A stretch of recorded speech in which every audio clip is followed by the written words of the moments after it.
Really, it's a question of what kind of things are you dealing with in each place, because you have some pretty significant problems, some pretty significant systemic issues, to borrow a woke term, in all of them. But if you're in a rural school, especially if like you went there and now you're sending your kids there, you just wouldn't realize, because it's changed so much over the last 20 years. Welcome to Faith in Action. Thanks for listening today, and Merry Christmas, everyone. I'm your host, Matthew Nowlin. And I'm Sean Graham. We lead Conservative Christians of Tennessee, and we are thankful you're joining us today. Conservative Christians of Tennessee exists to analyze political policy and politicians in Tennessee, both in the government and in our churches, and all from a conservative Christian worldview. We want to glorify God by helping you to glorify God, so please don't hesitate to send us any questions or comments via email. You can reach me directly by emailing Matthew@tnchristian.com. Or Sean, SHAWN, at tnchristian.com. And if you want to help me beat the shadow ban on X, follow me. I'm at MNBookman. Make sure to turn on notifications for me because, hey, I talk about Christian things. X doesn't like it, but join me. Today's show is brought to you in the Memphis area by Herbi-Systems. Give Herbi-Systems a call at 901-290-7774 for all your lawn care needs. Since 1984, Herbi-Systems has been the premier lawn care and landscape company in the Mid-South. So give Herbi-Systems a call today. Again, that's 901-290-7774, or visit Herbi-Systems.com and let them kill your weeds. Our scriptures for today, straight out of Romans chapter 1, verses 18 through 21. For the wrath of God is revealed from heaven against all ungodliness and unrighteousness of men, who hold the truth in unrighteousness, because that which may be known of God is manifest in them, for God hath showed it unto them. For the invisible things of him from the creation of the world are clearly seen, being understood by the things that are made, even his eternal power and Godhead, so that they are without excuse, because that when they knew God, they glorified him not as God, neither were thankful, but became vain in their imaginations, and their foolish heart was darkened. Today, we're happy to welcome back David Harris. David is the executive director of TruthScript, which is a Christian publication and network. They have a great website, truthscript.com. He has degrees in English literature and linguistics, as well as a master's of science in education from the State University of New York. He's taught a variety of subjects from K through 12 in both private and public schools. He's been involved in various ministries in New York, Southern Africa, and the Dominican Republic. He lives in the shadow of the Great Smoky Mountains of East Tennessee with his wife and daughters. David, welcome, sir, to Faith in Action. Thanks so much for having me, guys. Now I'm on the Cumberland Plateau region of Tennessee. That's why he's turned into such the hiking aficionado. It's beautiful in that area. Yeah, well, I'm going to take you up on what we talked about in the pre-interview, and we're going to go to the Valley of the Three Forks of the Wolf. We're going to hike the walls of Jericho, and we're going to have some good conversation while we do it. So, David, we wanted to have you on because, first of all, your website is just fantastic, truthscript.com. It's like a Christian version of the Gospel Coalition, so we love it. And you have great articles up all the time. There is a lot of challenging articles that you have. Like you've got an article up right now that we think is great, that we know, sadly, and we're not doing this to be provocative, we're doing this because we want to be persuasive. We think it would upset some people listening to this. It's titled, "Is It a Sin to Send Your Children to Public School?" In it, you arguing that sending kids to public school isn't necessarily a sin, but that it often reflects a lack of wisdom. So tell us why you wrote that. Is that clickbait or is that soul nurturing truth? Well, in 2025, clickbait is kind of the name of the game in some ways, so it might be a little clickbaity, but no, I mean, I believe everything I said. My background is, at least how I was educated was as a homeschooler, K-12. So my whole schooling experience was homeschooling until I got to college. When I was in my early 20s, I started teaching for the public school system in New York State and got a very, very rude awakening to what the state of public schools actually are. So the case that I kind of make in this piece is it's not a sin to send your kids to public school in the same way that it wasn't a sin for Daniel to be involved in the government of Persia or Babylon in his positions. God can use you wherever you are. I'm still a public school teacher. More what I'm hoping that Christians think through is, what are the components of wisdom? How can you apply wisdom to your child's schooling? And for a lot of parents, they don't really know what's going on in public schools. They don't know what the situation is. So that's what I'm trying to bring light to. We're not going to know what's going on in public schools unless we have another COVID, where parents actually have to watch what their kids are going through in the classroom on a computer screen. It's wild to me that it took that for many parents to know what was going on, despite, raving lunatics like me and Sean telling them, every couple of months what's going on in public schools. You've seen the horrors. When you came into it versus where you are now, how much has it changed? It's probably gotten better since you're not seeing it anymore, right? You're not in New York now, so it's gotten better. I'd love to hear the difference there. Yeah, sure. American public schools, it's a huge, multi-billion-dollar industry. Basically, there's a lot of people making a lot of money on the public school system, especially as ed tech companies have taken off. There's massive $1 million contracts. Companies that are created kind of out of the ether, and everybody's fighting for contracts with the school system. That's curriculum, that's ed tech, food that goes into the school system. It is a massive industry. The whole industry in 2023, estimated expenditures between federal and state and all the support programs for it were right at $947 billion nationally. So we've got to be over $1 trillion now with the Biden inflation. So yeah, it's big. It's massive. So public schools vary across the country depending on where you are. But the thing with public schools is that the variance can be dramatic within a few miles. So I teach in Tennessee now. When I lived in New York, I taught in an inner city school district. It was about 70% Black, 30% Latino, with a token Irish kid mixed in. The family's never left for whatever reason, kind of all throughout the classes. But urban public schools, it doesn't matter where you go. You can be in Knoxville, Memphis, Nashville. You can be in any urban area in Tennessee or anywhere else in the country. Urban public schools are pretty awful. You're talking about a ton of violence, ton of drugs. The district I worked in, most teachers had been assaulted at some point by a student. Stabbings, shootings, riots, stuff that you never hear on the news, but is just typical. It happens every week. And that's why you don't hear about it, because it's so typical. And that really goes back to the late 1960s, when you really started to have problems in urban public schools, when discipline kind of started to fall out of favor, and quote unquote restorative justice kind of started to take off. Also, urban areas are where you're going to have more directly woke education. So if you go out to the middle of nowhere in Tennessee and you go to the local K-12 school, you're not going to get, what we would call wokeness. You're not going to see pride flags and trans flags. You're going to see Bible verses. You're going to see the people who live there and who are from there and who went to those schools reflected, on the walls and in the classrooms and everything. So there is a big difference between going to a rural public school, even in Tennessee, but that difference can be a couple of miles. So you can be even in a small town in Tennessee, and the school in the center of the town, even if it's not a very big town, like Crossville is not a very big town. It's like 10,000 people. But the schools in the center of the town are going to be very different from the ones at the outlying schools in the rural areas. So really, it's a question of what kind of things are you dealing with in each place, because you have some pretty significant problems, some pretty significant systemic issues, to borrow a woke term, in all of them. But if you're in a rural school, especially if like you went there and now you're sending your kids there, you just wouldn't realize, because it's changed so much over the last 20 years. Well, we want to come back to this in just a second, David, but I want to first mention our sponsor, Navita IT Managed Services. We want to talk about them because they are more than a help desk. They're more than a network administrator. They're more than an IT project manager. Navita IT Managed Services is a company founded and operated by Christian community leaders who have decades of business consulting and analytics experience. While many IT companies are reacting to whatever just broke, Navita is proactively looking ahead, and they want to understand how money, relationships, and people flow through your business so they can help your business. Navita IT Managed Services works to keep your business growing as a healthy part of God's kingdom, and they help churches and business leaders lead the target so they can be the most effective and efficient business and church leaders possible.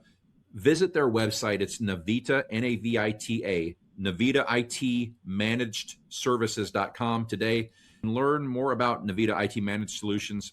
This is legitimately something we're excited about, to have a veteran-owned Christian business like Navita on board with us as we head into 2026. And we know you'll love using them for your IT service solutions. Now we're back with David Harris of TruthScript. And Dave, we were just going over, basically, urban schools are always going to be bad. You said that explicitly. And depending on where they are in the town and what part of the county you're in, you know, they might be a hotbed of sexual grooming, tech addiction, socialist ideologies. So Ephesians 6:4 commands us to bring up children in the Lord's discipline. Does this compel parents to pull out, or should they send their kid and hope their kid's going to be salt and light in the public school systems? Again, I think it depends on the family. So I think it's going to vary family to family. I should say I know of families who have sent their kids to public schools and their kids have turned out okay. But there's lots of things that people do where they turn out okay. People go to war and survive, and some people don't. It's still very dangerous to go to war. So you have to apply wisdom, right? Scripture talks about it. There's a lot of things that we like to make, I think, hard, fast rules about, like this is always a sin or that's always a sin. And there's lots of things that aren't, like it is a sin to fornicate, right? So that's very clear in Scripture. But there's a lot of things that are more applying wisdom. So when it comes to public school, as a general rule, and I'm saying this as somebody who has spent nearly a decade in the public school system, I would say do not send your kids to public school. Do whatever you can to avoid it if you can. Not everybody is in a situation that they can, but right. I would move mountains to make sure they don't end up there. And I think it's the easiest thing to make an excuse not to do. I mean, right. I'm going to be honest with you. My wife could be working right now, and we could be a lot more comfortable. I mean, listeners, if you want to support us at patreon.com/TNChristian, right now we are a one vehicle family, despite having two vehicles. My wife's at home with our kids. It's incredibly important to us. And so I think it's easy to make excuses. A lot more people could do it than do it and that think they can do it.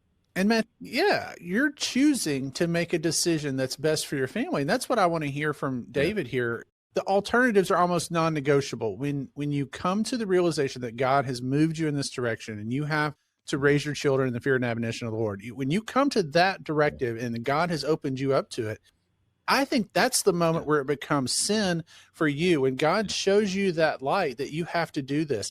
I don't think that everyone is called to minister to foreign, the African worlds. I don't think that's everybody's stance. And I think this is a similar thing, but I don't understand the mindset that says that you have to send your children off and be missionaries, because I don't think that's their job to win the school system. So I agree that it's not sin, but I think that we can sin by sending our kids into an environment where they're destined to fail. Yeah, and I sort of mentioned this in my piece. If you know all this, if you kind of know all and again, I tend, when I'm talking about public school, like if I'm talking to a family and I'm trying to convince them to pull their kids out of public school, I don't generally focus on wokeness and sexual growth. I don't focus on those things because that's so far down the list of issues before you even get to that point.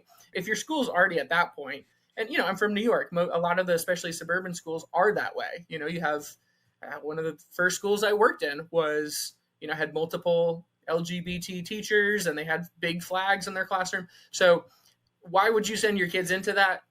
You don't hear Christians, and I'm from New York, so you don't hear a lot of Christians who understand what's at stake with their children. It's not even a question. You don't send your kids to public school because it's such hostile territory. And when the Bible Belt, it's different. People tend to assume that the school that they went to is still the school that exists, and it's not. It's just That's not right. there. And it's not just with wokeness and grooming and all that. It's the very structure of the way that the school works, the very point that they're there, the things that they're being prepared for. So there's a very big difference between, depending on where in the country you're coming from and what people's assumptions. And Christians, especially in the South and the Bible Belt and more red areas, will assume the best about their schools without thinking through it a lot. Well, you know what happens when you assume about public school. You know what happens is your kids grow up woke. Your kids grow up woke. So no, I would say I would agree with you. This is a wisdom issue, but to put it really succinctly, if you don't know exactly what's going on in your child's classroom, you're probably sinning against your child, and you're sinning against God because you don't know if you're raising them up in the way that they should go. Right. So going back to what we said earlier, if you don't know as much about what's going on in their classroom as you did when their classroom was on like a little 12-inch Chromebook screen during COVID, then you probably there's a good chance you're sinning against your kid. Yeah, so I'll put it this way: it would be a sin for me to send my kids. It would absolutely be a sin for me to do it, because I know it's at stake for them, and I know what the costs are going to be of that. Even one that I was working in, and I've been asked this question by people that I work with.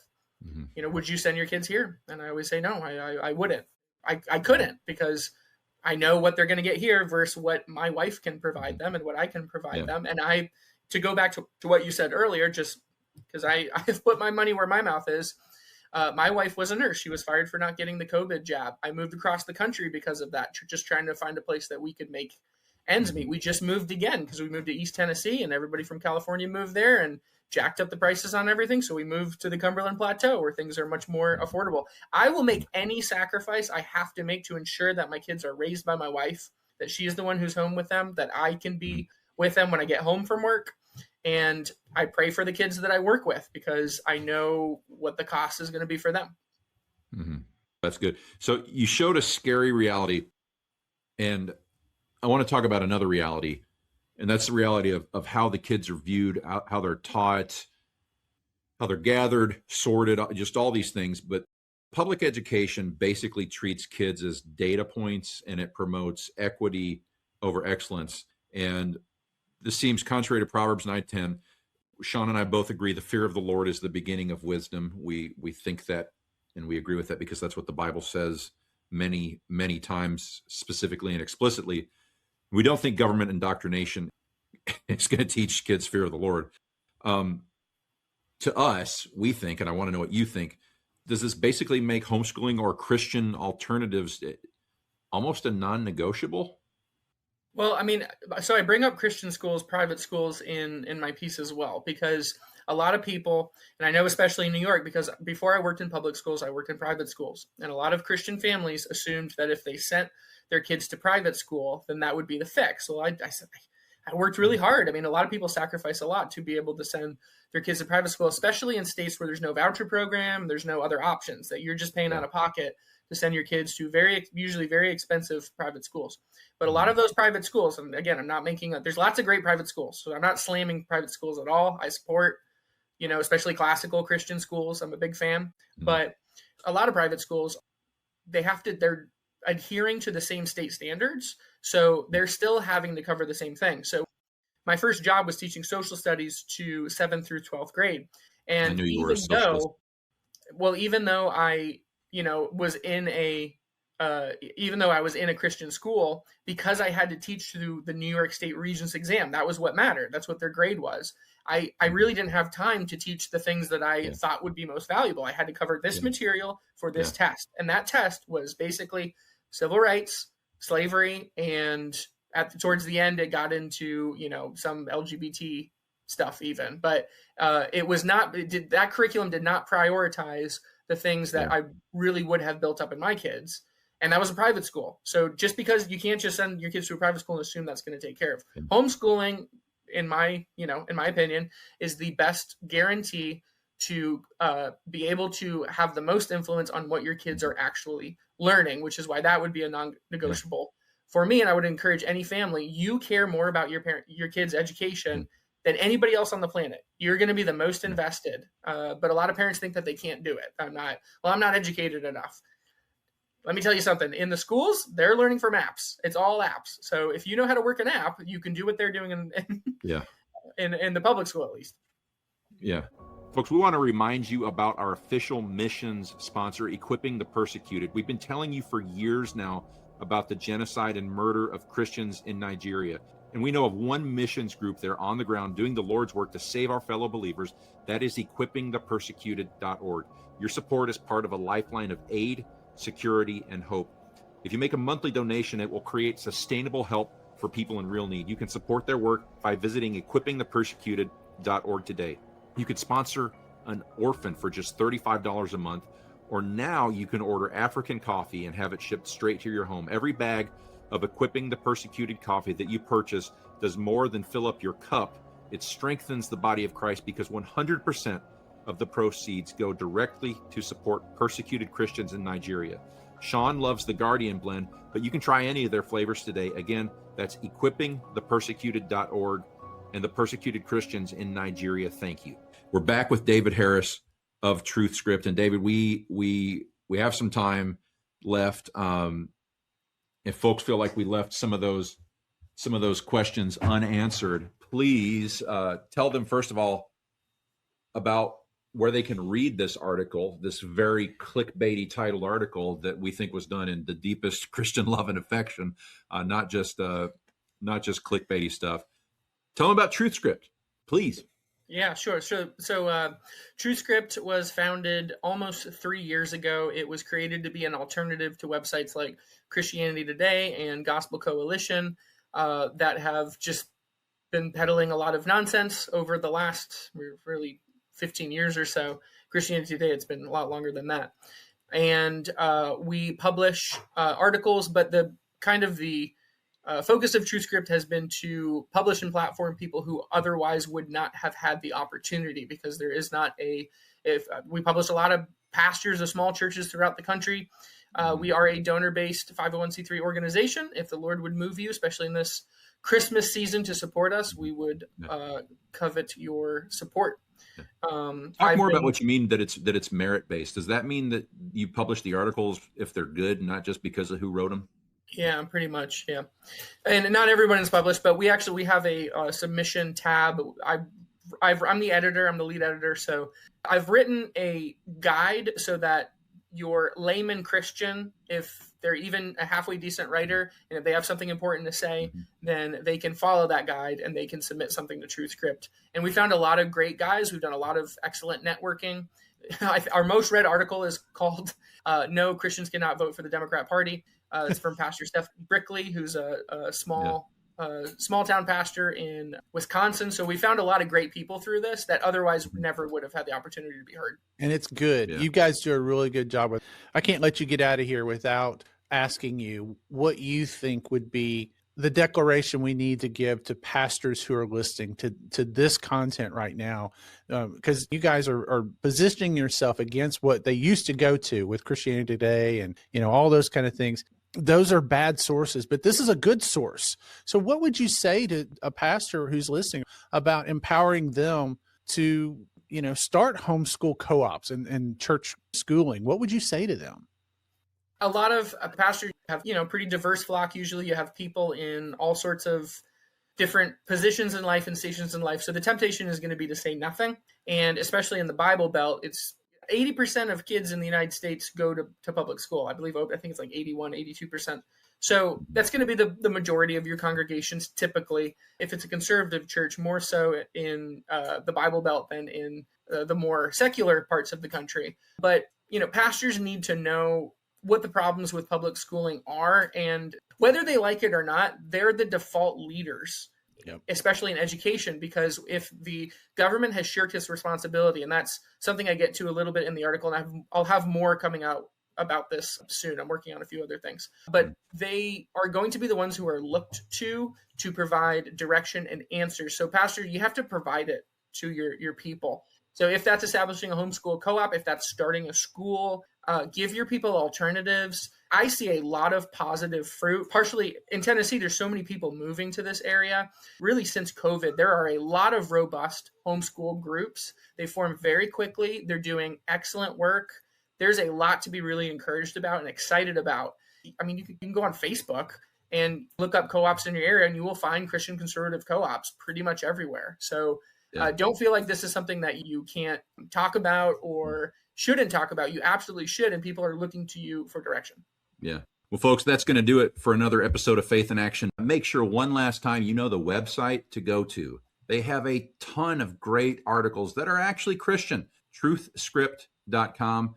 So thanks for joining us. Again, Faith in Action. We're glad you joined us in Nashville, Memphis, all over Tennessee, all over the surrounding states as we talk about more ways to put your faith into action. And if you want to hear more on this or on other topics, Head on over to botradionetwork.com. You can search for Faith in Action. There we have links to all of our past shows, or you can give us a 5-star rating on Apple Podcasts. Just search for Faith in Action on Apple Podcasts. No matter where you listen, you always find guests sharing their wisdom about current events that affect Tennessee and the entire nation. And until next week, remember our favorite promise from the 15th chapter of the book of Exodus: the Lord shall reign forever and ever.